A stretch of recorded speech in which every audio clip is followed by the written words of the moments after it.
Hey, what's up, guys? DJ here at Top Deck Cards and Games, and today we're going to talk about what I think is the best deck for the new March 2021 Yu-Gi-Oh! Banlist, Dragon Link.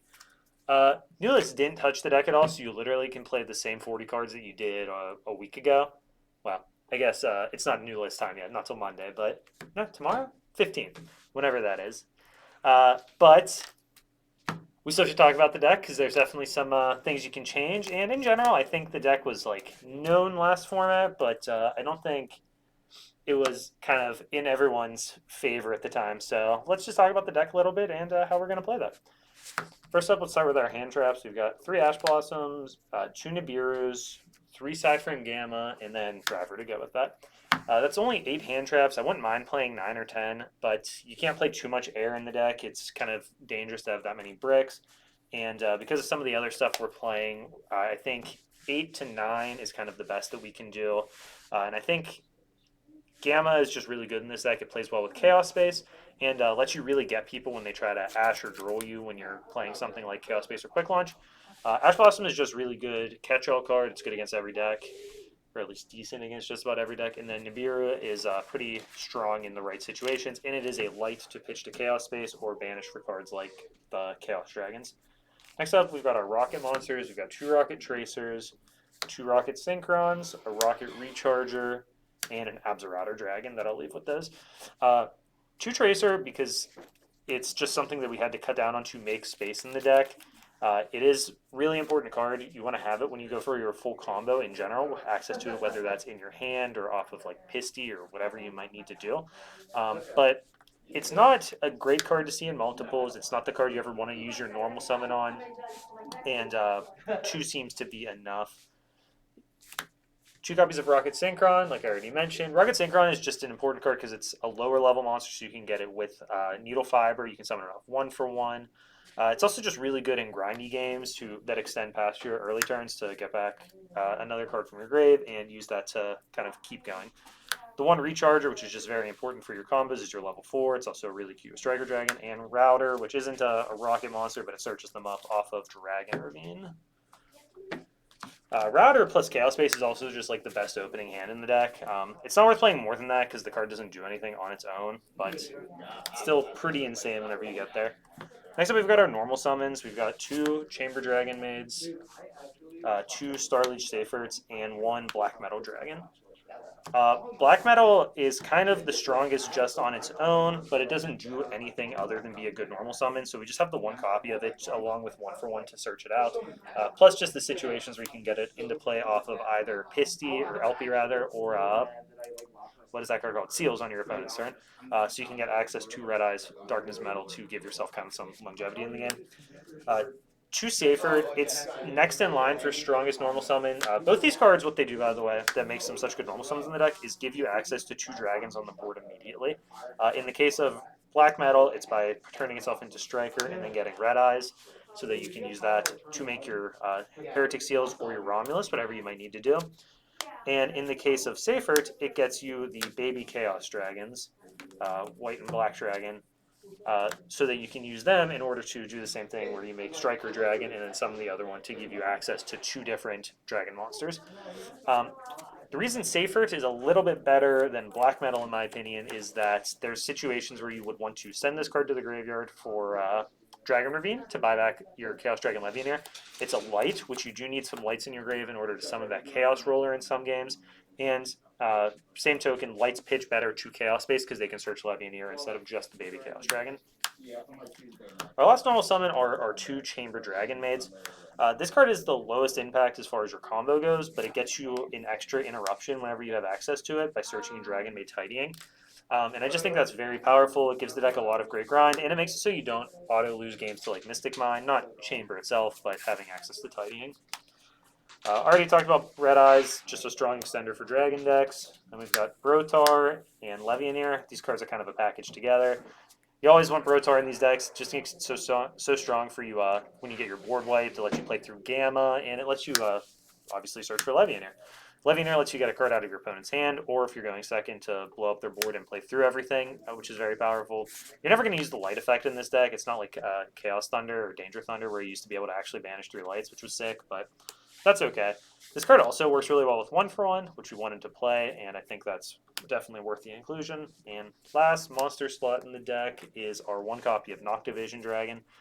Just kind of a solid extender. You can easily cut this for the 9th hand trap, but I felt like the deck had a little bit too much air, and Nocto is just really strong. It's kind of a 2 card or 2 extender in one. You draw a card and you get the dragon.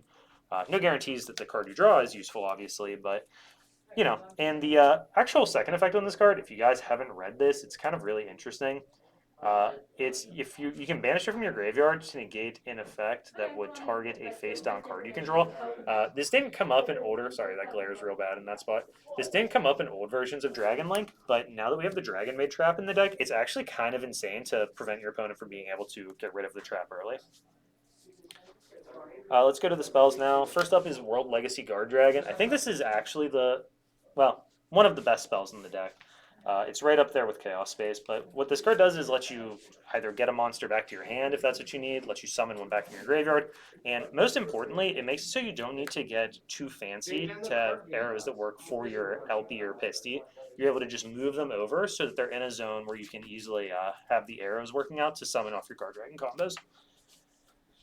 Next up, we have 3 Quick Launch. It's just emergency teleport for the deck. I already talked about how important Tracer is, and this is 3 more copies that don't take up your normal summon, or it can be a copy of Rocket Synchron if that's what you need. You're always going to play 3. 3 Chaos Space. This is probably the actual best spell in the deck, and maybe one of the best spells in the game right now, honestly. It's a 1 card, set up to have both of your dragons into play so that you can get to Heretic Seals or Romulus. It draws you an extra card, and if you do the baby dragons with it, it puts an extra card in your hand for you to pay your different discard costs with. It can search Levianeer in rough spots and various other things. It is just so good. Last but not least, a copy of 1-for-1. Well, I guess not last. We've got our field spell still. But this is just also a starter and an extender, kind of like Chaos Space, so it does the whole thing. It's able to get Rocket Synchron, Brotar, and Black Metal in the deck. So it's got a pretty wide range for the type of stuff it can do. Just a really versatile card. Sucks when it gets hand trapped, but it just is what it is. And finally, we've got our 2 field spells, Dragon Ravine and Boot Sector. These are 2 of the worst draws in the deck, especially Boot. But, I mean, it's very important for your combos, and you get to search up a Striker. And Ravine, that's the reason we're playing Router. It's part of the reason I think multiple Safers is better than Black Metals.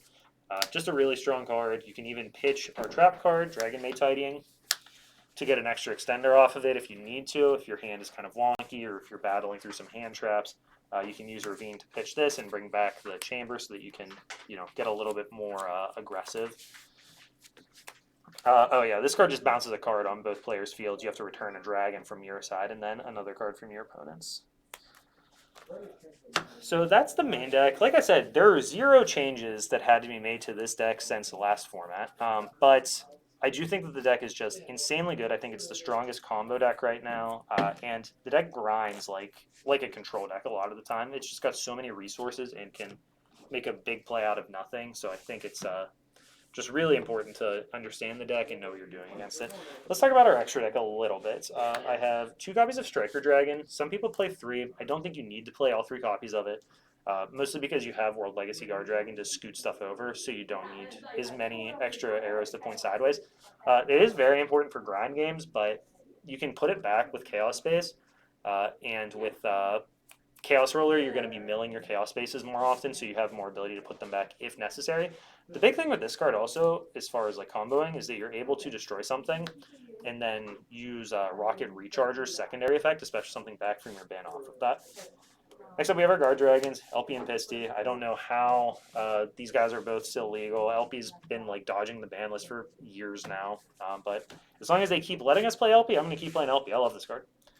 We also have Quad Boral Dragon and Romulus as cards that help us combo off. Romulus searches for Ravine, obviously, which means it gives us access to Tracer if we need it, or a various other toolbox of things. Quad Boral is a card that was in like really early Rocket decks and kind of fell out of favor for a while, but it lets you turn a Rocket monster and something else basically into 2 Rocket monsters, which doesn't sound that impressive on face, but it lets you make a second synchro in a lot of situations, which is really powerful and can let you end on extra negates. We also have our Heretic Seal of Heavenly Spheres. This is the card we're looking to end on. You also want to try to make this early because it helps you play around Nibiru. Some people play 2 for that reason. You want to summon one at the beginning of your combo. so that you're not at risk of getting nibbed as badly. You're able to use that in that spot, and if you get nibbed, get the card off of it. I think just the one is fine. If our opponent nibs us, that's a card out of their hand, and we're going to just try to do whatever we can to combo after that. But I could definitely see doing something like changing the needle fiber, or like a card I'm going to talk about next, actually, to the second seals.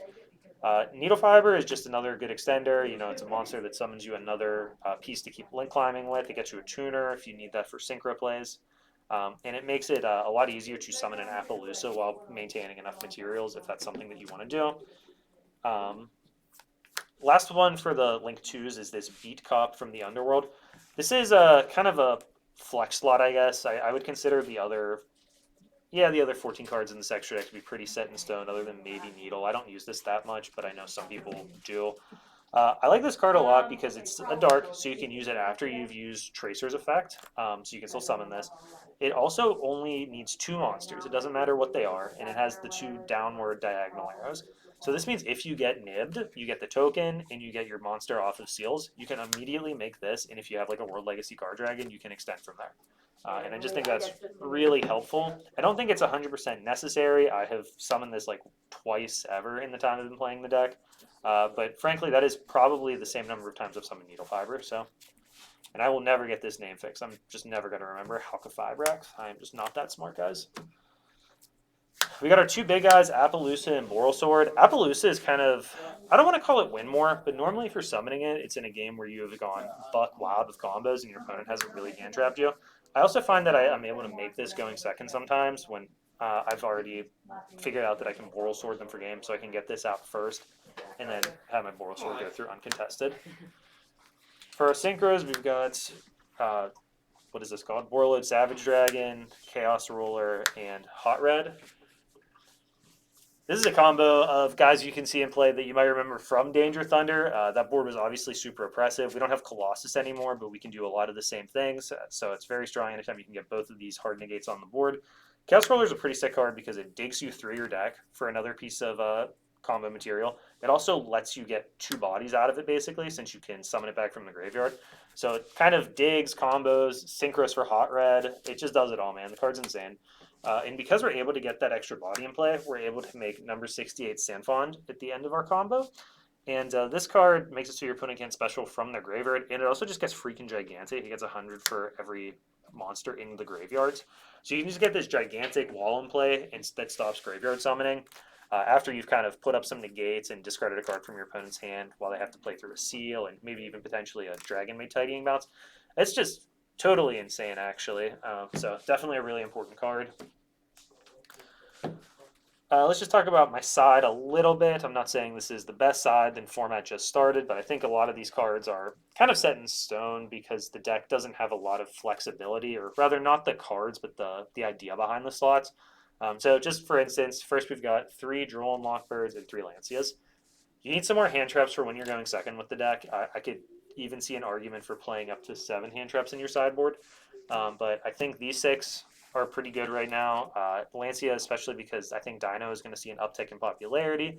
And I think in the mirror, and even to an extent against Virtual World, Lancia is obviously good there too, but Droll is just a very good card. That's really meta dependent as far as which hand traps they are, but I mean, you just need to make sure you don't get run over when you're going second. Next up, we have kind of our package of back row disruption. We've got 3 Lightning Storms, Harpy's Feather Duster, and Red Reboot. I think you need at least 5 cards for this purpose. You could argue if you want to say like Twin Twister, Cyclone, whatever is better than these ones. I like the cards that have just super high impact, so I go with those. I've played Pankratops a number of times because it can be a good board breaker going second as well against like other combo decks. I mean, so that's a card that you could consider that kind of fits both of these roles, a card that helps you when you go second and a card that helps you against those back row decks. Next up, I have Imperial Order. I'm just playing the one of these. It kind of is a miser's card. Like, you can really just blow an opponent out if you get it turn 1 when you're going first. I didn't want to overside going first cards, like having a bunch of Solemns or a Pointers. So I just have Order and then 3 copies of Triple Talents. Triple Tactics Talent? Yeah. I think this card is really good because it does 2 jobs when you're going first.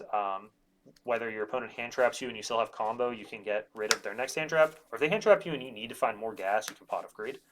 Additionally, there are some matchups where you might bring this in going second even because the brain control, forcing your opponent to either burn their negate or they just have to give you something that you can use to go off is just really powerful.